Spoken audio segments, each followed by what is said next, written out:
it is the citizenry that drives the process, not necessarily the leadership.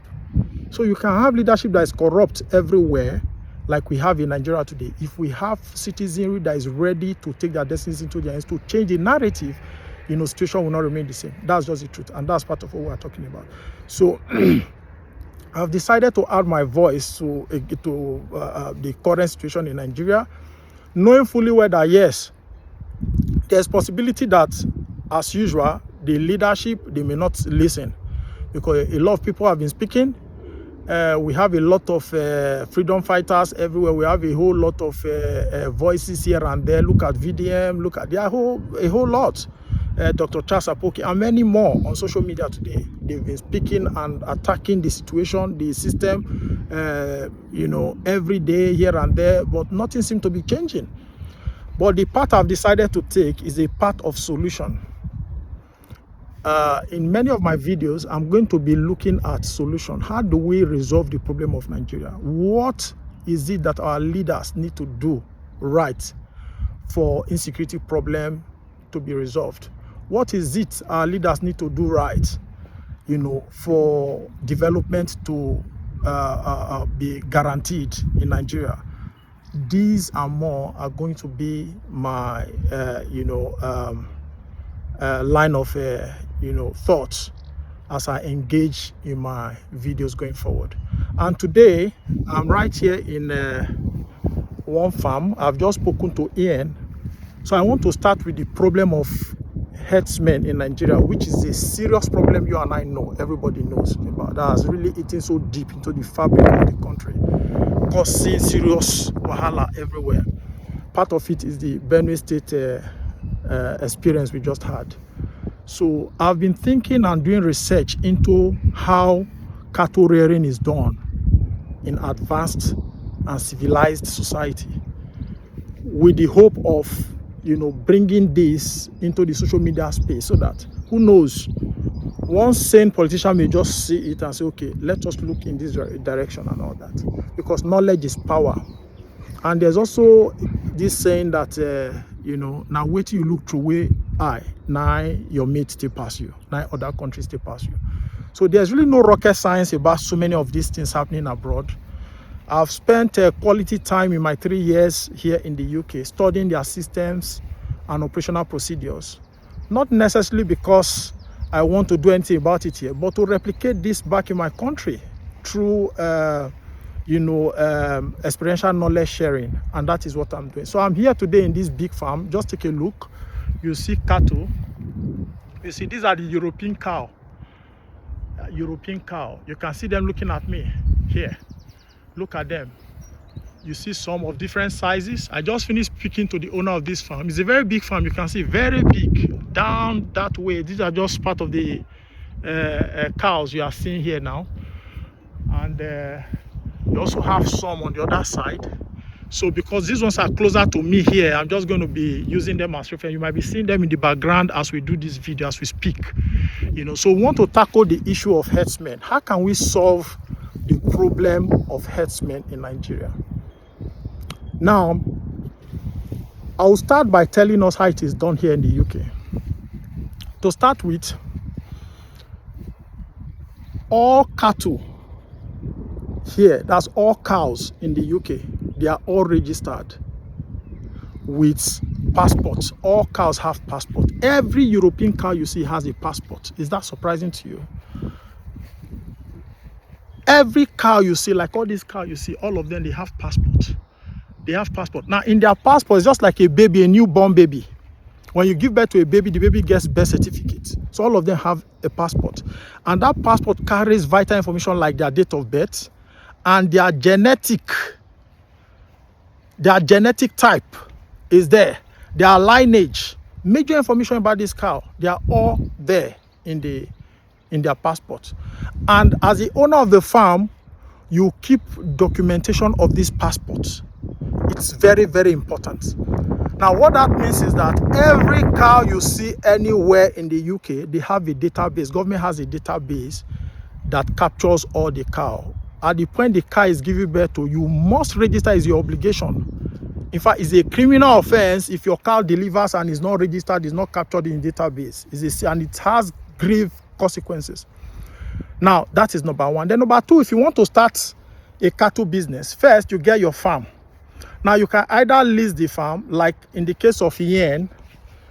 Yen leased this whole space you are seeing. You see as big as the space is, you know, very big. You can see very big. So Yen leased this space, and he's the one, you know, having authority over this space to do cattle business. And like Yen told me, he's been doing cattle business for over hundreds of years, enduring family business. From great-grandfather, it has been like that from generation to generation.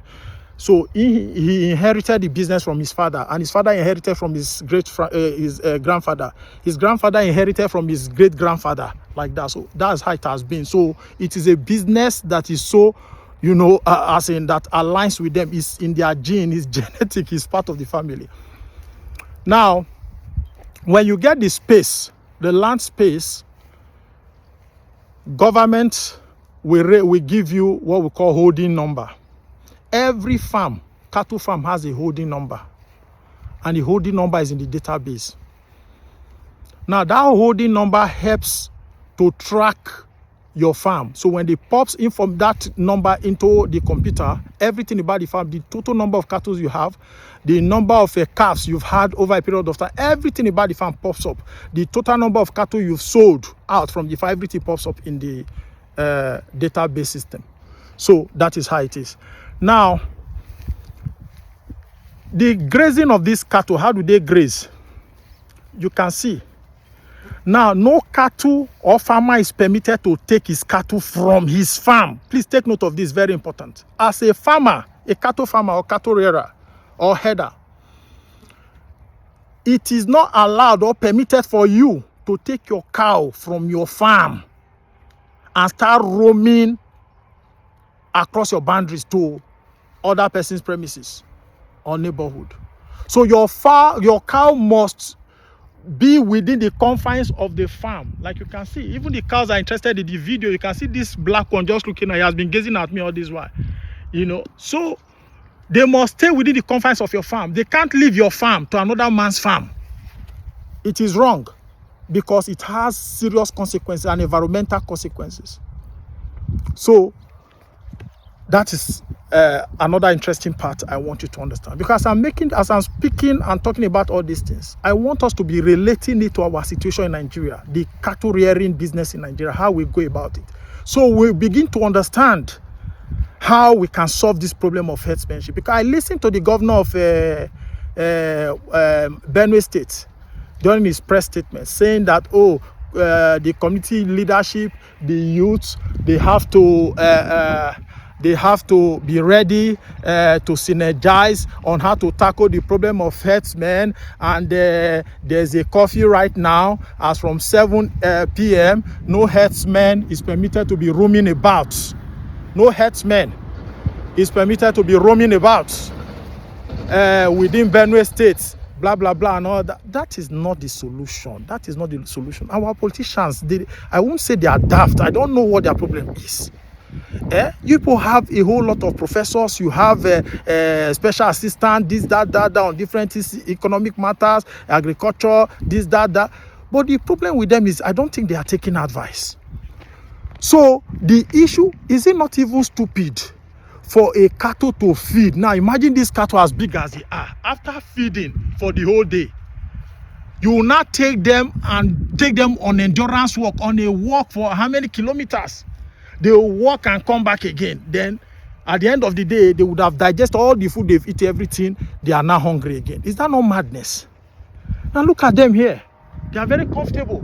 So they farm, they graze here. They can't cross this place to another man's farm. Then let's talk about the various operators, stakeholders in the cattle business here. Now you talk of the farmers, and now talking about the farmers, there are two types of grazing. You have extensive grazing system, which is part of what I'm showing you now. This is an example of an extensive grazing system where the cattle are kept in a farm outside, then they can graze, you know, enjoy themselves and all that kind of stuff. Then you also have the intensive indoor grazing system where they are confined to an indoor setting with grasses. They are fed, you know, day and night with grasses, you know, and you know, they are looking good. They don't even come out. They are just indoors. So these are the two systems of grazing here in the UK. Now let's talk about those, the various stakeholders. Now it starts with the farmer.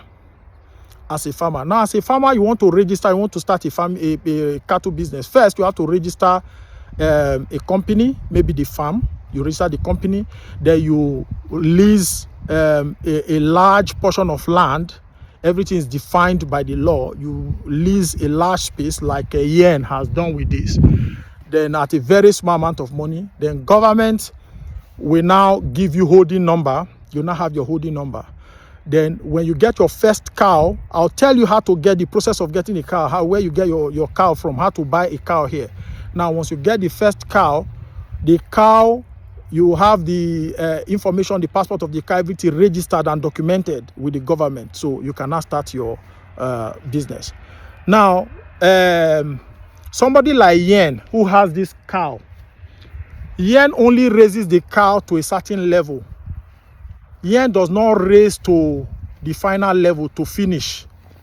So there's another kind of farmers we call in this sector, we call them fatteners. The job of the fatteners is they buy the cow at a midpoint. Maybe Yen can raise the cow till they are 1 year old, a year old. Then Yen will now sell to the fatteners. The fatteners are the people who raise it to a finished level before it goes into the hands of the butchers and they are slaughtered for meat. So that is it. Now, the journey that the cattle takes from the farmer's position down to the fattener's position, then before it gets into the butcher's and where it gets into market as meat, is a very interesting one. Now, from the farmer, if the farmer wants to sell his cow, having grown them to 1 year, like Yen now what he will do, Yen will have to go to the auction market. There are very few auction markets. Now, that brings us to the part of organized market system. Yen goes to the auction market, sells his cow, 1 year old cow, to the auction market. Then at the auction market, there are people who call dealers. Dealers are like intermediaries who represent, they are like agents who represent the fatteners. The fatteners are the end farmers. That's the last point. You know, those who farm the cattle till they get to that maturity level that they are sold to butchers. That's the fatteners. Now, they have farms in the very green part of Scotland or green area of UK. That's where sometimes we are driving through the mountain area and all that, you see some very large green area. Those of you listening to me who travel a lot, you see large green and you see sheep, you see cow and all that. So some of them are fatteners. Now, they buy from 1 year old and grow to finishing. Now, at the end of the day, the dealers, they come to the auction market to buy on behalf of the fatteners. But some fatteners will want to see the cow they are buying, so they will come to the auction market themselves to come and see the cow before buying. They will not take their cows to their farm. Now, the butchers are registered. There's a database. As a butcher, you must be registered with the government. Now, when the butchers buy the cow and they not take them to go and slaughter, do you know that passport that I talked about earlier, that every cow has a passport and there's a number, they have unique identification number. At the point you go to even the stores, the supermarkets to go and buy meat in Aldi, in Asda, you know, call them different supermarkets you find in the UK, where you go to buy meat, check the meat very well, the label, you see a particular number. That number you are seeing there is the unique identification number of that cow. So with that number, they are able to trace that meat from the supermarket where you bought it to the farm where they raised that cow. Because the genetic lineage of that cow, everything is in the label. They are able to trace with that code, they will trace it. Meaning, Imagine a case of maybe disease outbreak, for instance, that they linked to a particular meat or something. So with that, they're able to trace to get to the farm, the farmer who raised that cow. You see, organized system. Everything is organized. So what that means is that the total number of cows in the UK, everything is recorded. And the government plans for them. Government support farmers. The budgets for all this, they have them in the budget. That is how it works. Now let's talk about Nigeria now. What is the solution to herdsmen, to cattle rearing? Now, to start with, I feel we over-bloated by occupationalizing and, seeing cattle business as exclusive right of the Fulani people is a very big mistake. And we have to kind of, disconnect that mindset from our minds as part of the way forward. We must liberalize it, the thinking. Anybody can go into cattle business. We must not make it exclusive right of any tribe or any group of people. Look at in those days, to get pig, you have to go to a place like Kafanshan to go and get pig. That's the only place people go to get pigs back in the days. But today, you see pig farms in Port Harcourt, pig farms everywhere. And same can happen with the cattle. But the idea of bringing cattle from Kaduna, and you say because the Aboki is the one who can rear the cattle, you bring the Aboki with you. And the Aboki will bring his cousin. The cousin will bring another cousin. And they start forming community in another man's land. And at the end, going into some different kind of criminality in the name of cattle rearing. Living in your bush without authorization, no database, nobody knows anything about them. It's absurd and completely barbaric. It's bad. And it has to stop. We need an organized cattle rearing business in Nigeria. Now, to start with, I'm proposing that they should regionalize cattle rearing business in Nigeria. Because I don't want to talk about, attacking it from the federal level perspective now. Because now, he who wear the shoe, now nowhere for the pay now. Look at what has just happened in Benue State. So wisdom demands that if I'm the Benue State government, the first thing I'm going to do first is to build a database and to pass a law immediately with the House of Assembly, prohibiting any grazing from land to land within Benue State. Develop a database system that will help you know the total number of cattle. Let all cattle be just like I explained to you now about the European cow. When any cow delivers, they should be registering them. Let's have a database for this cattle. That is the number one. Then let us have identified farms. If you want to go into cattle business, for instance, let's say Benue State now, pass it as a law that to go into cattle rearing, you have to register, set up a ministry. You might not even set up a ministry, just set up a department, maybe under environment, Ministry of Environment. Set up a department to oversee that activities.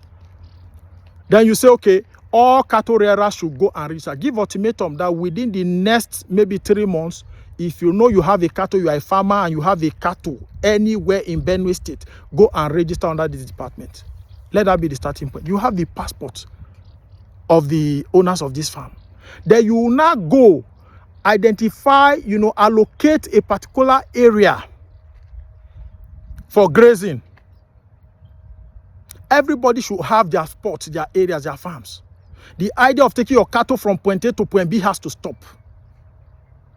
Everybody should, stay within the confines of his or her farm. Then the idea of people building houses to stay in those farms, if they are very remote areas, has to also stop. Build a security system. If the farm, the areas allocated is a very big, let's say about 500 acre, you can build a security architecture around that region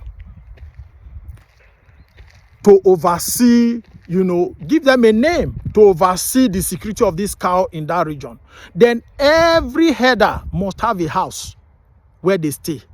Not staying in the bush. You must have a place you live. And they must know you. Your address must be, the address where you live, verifiable address must be in the database with that department that is in charge of this whole thing. So at the end of the day, it enables us to know that we have 50 million cattle in Benue State, and Mr. A has 50,000, Mr. B has also number, Mr. C has also number, and all the farms are defined, the boundaries are defined. This is your boundary, this is your boundary. When cows are sold, we know it reflects in database. These are the numbers of cows we have left. By so doing, it helps us to identify those who are the faces behind this business.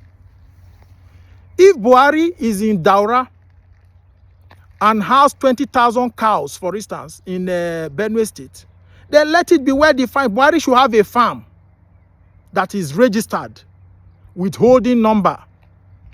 In fact, the farm should pay tax.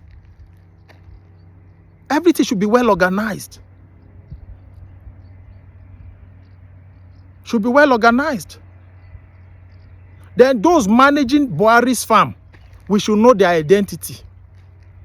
We should have a data, we have the identity, enshrined in the database, so we know them. But I want to suggest strongly that they should regionalize the cattle rearing business thing. Meaning you cannot be in Kaduna and you are having your cattle in Benue. Take your cattle back to your Kaduna. Take it back. Then let's develop organized market system too that can enable us track this cattle and the activities of this cattle. Like I've just explained with the UK system. So I feel there's so much to learn from this UK system. There's so much to learn. We need database system. Today, life does not even have any meaning anymore. Each time I look at the news, I'll hear, this has happened. They are still looking for those who committed the crime. They've not been able to find them. Database. Let us have a database of every herdsman. Let's have their database. So if something goes wrong, we know where to face and what area to look at. We know who to question. Not this system that is faceless, that we don't know who is who. We don't know, who is the herdsman in charge of this cattle, who is this, everything is just disorganized. So it's not that thing the governor is talking about, saying that traditional rulers and all that should organize. I also want to say here that it is high time our successful individuals, that's rich men and women, start looking at going into cattle business. Don't leave it. It's not exclusive right of the Fulani people. Just today, like people are having piggery farm everywhere. Let's have cattle farm. Why can't we have cattle farm? It's not just about hotel business. I have a lot of friends in Yoruba land who in the West who have cattle farms. And the people looking after the cattle are not Hausas. We must begin to train our own people to look after our cattle. Why can't you look at if you have a farm, why can't you rear cattle? It's one of the simplest things to rear.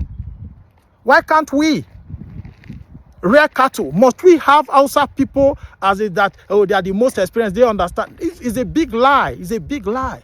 Let the Fulani people stay in their Fulani land and do their cattle business over there. Let them organize a system that works for them. Then it's surprising today that everywhere in Nigeria you see Fulani, this cattle, this thing, then you see cattle roaming about. Even talk about the environmental consequences. The environmental damage. Talk about outbreak of diseases. So these are part of the reasons people keep saying that Nigeria is such a vulnerable place. Vulnerable in terms of diseases and all that. So we need a controlled cattle rearing system in Nigeria. So I want to advise that, we have to look at this regionalization of farming business, and everybody, we have to put our thinking cap and begin to look in direction of cattle farming. If you have money, instead of going into maybe filling station business, look in that direction. There's so much money in the business. Look in that direction. We have boys who are experienced in this field, in agriculture, who can look after your cattle, but pay them very well. Pay them very well.